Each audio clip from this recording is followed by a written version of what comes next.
Hi friends, welcome to my channel. ఈరోజు video వచ్చేసి కుడములు ఎలా తయారు చేసుకోవాలో తెలుసుకుందామండి. ఇక్కడ కొద్దిగా ఉంది కదా పూర్ణం అనేది. ఇది వచ్చేసి మేము మొన్న భక్షాలు చేసామండి. భక్షాలు చేయక కొంచెం పూర్ణం అనేది మిగిలిపోయిందండి. ఆ లెఫ్ట్ ఓవర్ పూర్ణంతో కుడములు ఎలా చేయాలో తెలుసుకుందామండి. ప్రాసెస్ చూద్దాం. కుడుముల కోసం ఫస్ట్గా మనం పిండిని తడిపి పెట్టుకోవాలండి. అది వచ్చేసి ఇక్కడ రవ్వ ప్లస్ మైదా రెండు కలుపుతున్నానండి ఈక్వల్ క్వాంటిటీలో. మన పూర్ణం అనేది కొద్దిగా ఉంది కాబట్టి మనం కొంచెమే పిండిని తడుపుకోవాలండి. ఎక్కువ ఉంటే ఎక్కువ కలుపుకోవచ్చు. కొంతమంది ఓన్లీ రవ్వ వేసి కూడా చేస్తారు, అలా కూడా చేసుకోవచ్చు. కొంతమంది మైదాతో కూడా చేస్తారు, అలా చేసుకోవచ్చు. గోధుమ పిండి వేస్తారు, అలా వేసుకోవచ్చు. ఏదైనా వేసుకోవచ్చు అండి. నేను రెండు తీసుకుంటున్నాను, సాఫ్ట్గా ఉంటాయని. తీసుకొని మనం వాటర్ వేసుకుంటూ కొద్దిగా మనం చపాతీ పిండిని ఎలా తడుపుకుంటామో అలా తడుపుకోవాలండి. ఈ వాటర్ అనేది మొత్తం ఒకేసారి పోయకూడదండి. కొంచెం పోస్తూ కలుపుకుంటూ కన్సిస్టెన్సీ అడ్జస్ట్ అయ్యే వరకు అలా వాటర్ అనేది యాడ్ చేసుకోవాలండి. చూసారు కదా వీడియోలో ఎలా చేస్తున్నారో అలా చేసుకోవాలి. చూసారు కదా మొత్తం చపాతీ ముద్దలాగా అయింది. ఆ విధంగా అయిన తర్వాత 1 టేబుల్ స్పూన్ ఆయిల్ పోసి మరి కొంచెం సాఫ్ట్గా కలుపుకోవాలండి. చూసారు కదా బాగా ఒత్తుకుంటూ కలుపుకోవాలి. అలా ఒత్తుతూ కలపడం వల్ల కుడాలు సాఫ్ట్గా అవుతుందండి. చూసారు కదా అలా అయిన తర్వాత ఒక 20 మినిట్స్ అలాగా మూత క్లోజ్ చేసి రెస్ట్లో పెట్టాలండి. ఆఫ్టర్ 20 మినిట్స్ తర్వాత చూసారు కదా ఇలా బాగా నానింటుందండి. రవ్వ వేసినాం కాబట్టి మనం ఎంత బాగా నానబెడితే అంత బాగుంటుందండి. తర్వాత దీనిని బాగా కొంచెం ఆయిల్ వేసుకొని సాఫ్ట్ అయ్యేంత వరకు చూసారు కదా ఎంత సాఫ్ట్గా వచ్చిందో పిండి. అలాగా వీడియోలో చూపించే విధంగా చేయాలండి. అలా చేసిన తర్వాత మనం కొంచెం ఈ పిండి నుంచి కొంచెం ఒక హాఫ్ అంత పిండిని తీసి మనకు కుడాలు ఏ సైజులో కావాలో ఆ సైజులో మనం ఇక్కడ ఆ పిండిని అనేది తుంచుకోవాలండి. చూసారు కదా నేను ఒక చిన్న నిమ్మకాయ ఇంత సైజు లాగా తీసుకున్నానండి. ఇంకా చిన్నగా అయినా తీసుకోవచ్చు, ఇంకా పెద్దగా అయినా తీసుకోవచ్చు. అలాగా మనకి ఏ సైజు కావాలో ఆ సైజు తీసుకొని వీడియోలో చూపించే విధంగా అలా సాఫ్ట్గా చేసుకొని పక్కకు పెట్టుకోవాలండి. ఇదే విధంగా మిగతా వాటిని కూడా అలాగే చేసుకోవాలండి.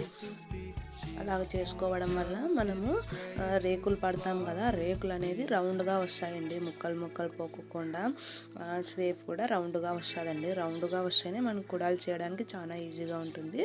వీటినన్నీ ఒక ప్లేట్లో పెట్టుకోవాలండి. తర్వాత వీటిని మనం చపాతీ అయితే ఎలాగ నొక్కుకుంటామో అలాగ చపాతీ కర్ర తీసుకొని అలాగ నొక్కుకోవాలండి. మన రౌండ్ షేప్లో వచ్చేలాగా చూడాలి. ఇక్కడ కొంచెం పెద్ద చేస్తున్నామండి, ఎందుకంటే నేను నెక్స్ట్ చెప్తాను ఇదే తర్వాత. ఒకటి చిన్నది ఒకటి పెద్ద చేస్తున్నాను, ఎందుకనేది కూడా చెప్తాను. కొంచెం వెయిట్ చేయండి. వీడియోని స్కిప్ చేసుకోకుండా లాస్ట్ వరకు చూస్తే అదేమనేది తెలుస్తుందండి. సో ఇదే విధంగా మిగతా వాటినన్నీ కూడా చేసుకోవాలండి.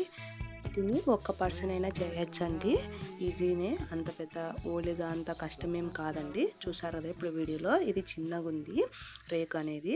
ఎందుకంటే ఇది మనం ఎవరికైతే కుడములు చేసేకి వస్తాయో వాళ్ళు ఏ సైజులో అయినా ఆ రేకు అనేది పట్టుకొని చేయొచ్చండి. అందుకని ఇక్కడ ఒకటి చిన్న సైజులో చూపించాము కదా, మేము ఆ సైజులోనే చేసుకుంటాము.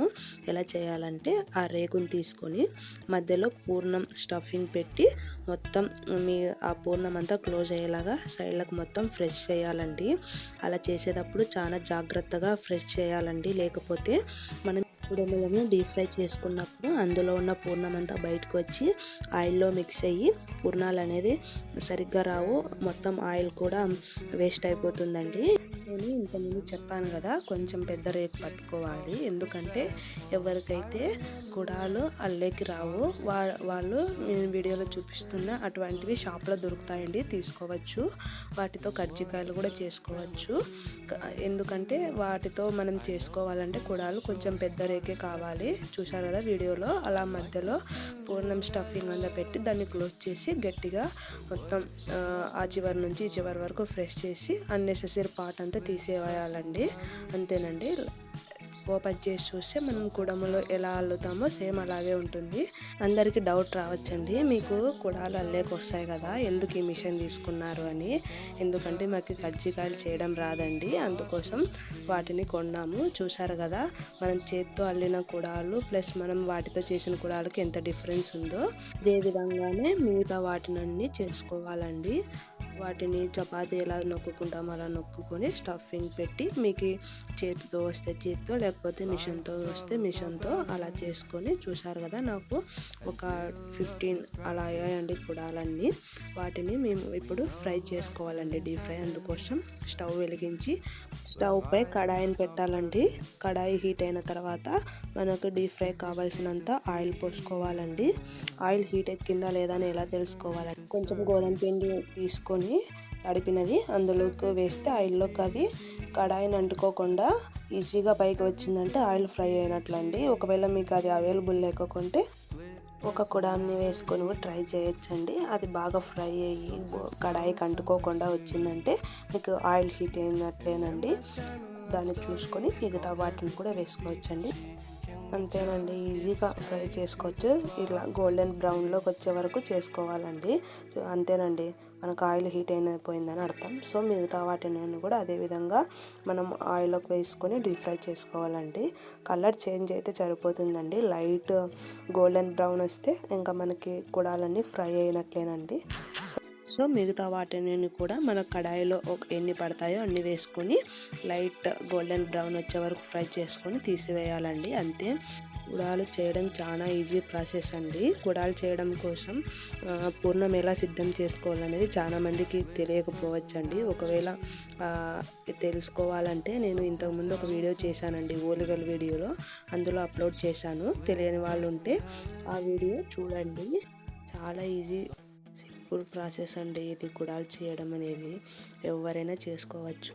మీకు ఈ వీడియో నచ్చితే లైక్ చేసి షేర్ చేసి సబ్స్క్రైబ్ చేసుకోండి అండ్ కామెంట్ కూడా చేయండి. ఈ కుడములకి నెయ్యి వేసుకొని తింటే చాలా టేస్టీగా ఉంటుందండి. చూసారు కదా, నేను నెయ్యి వేసుకొని ఒకసారి ట్రై చేస్తున్నానండి. మీరు కూడా ఒకసారి ట్రై చేయండి. చాలా బాగా ఉంది అనుకుంటే నాకు కామెంట్ సెక్షన్లో కామెంట్ చేయండి. Thank you so much friends. Bye.